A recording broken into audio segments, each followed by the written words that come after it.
Sementara itu, Saudara, Kepolisian Daerah Aceh masih menyelidiki indikasi perdagangan manusia dalam peristiwa terdamparnya puluhan etnis Rohingya di Aceh Besar.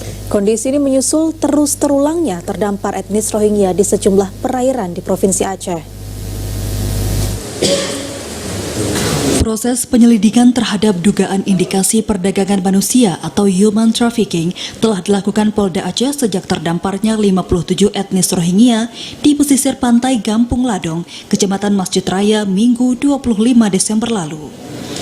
Meski begitu, hingga Senin, personel Polda Aceh terus melakukan pemeriksaan intensif terhadap etnis Rohingya yang telah ditempatkan di Komplek UPTD Rumah Sejahtera Bejruh Mekarya milik Dinas Sosial Provinsi Aceh di kampung yang sama.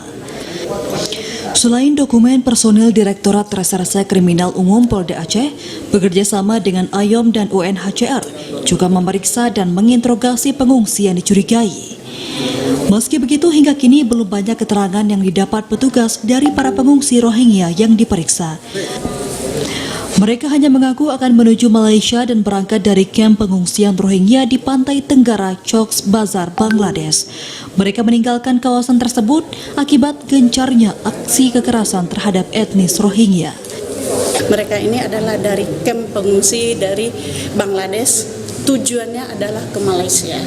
Kapal mereka itu adalah rusak di tengah laut, makanya dia melakukan pendaratan atau terombang-ambing dengan menepilah ke pantai Ladong. Dari penyelidikan awal ada indikasi bahwa mereka ini memang korban human trafficking.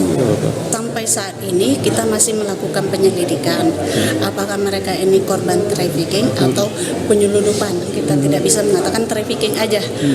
Dia masuk ke wilayah kita berarti adalah trafficking dengan penyelundupan. Terdamparnya 57 etnis Rohingya di Aceh Besar bukanlah insiden pertama di Provinsi Aceh. Sebelumnya puluhan pengungsi Rohingya juga terdampar di sejumlah kabupaten kota di Aceh. Gencarnya pendaratan warga minoritas di negara Myanmar ini membuat Polda Aceh sempat menetapkan 4 tersangka karena dinilai memfasilitasi pendaratan Rohingya ke Aceh. Dari Aceh Besar, Arman Konadi, TVRI melaporkan.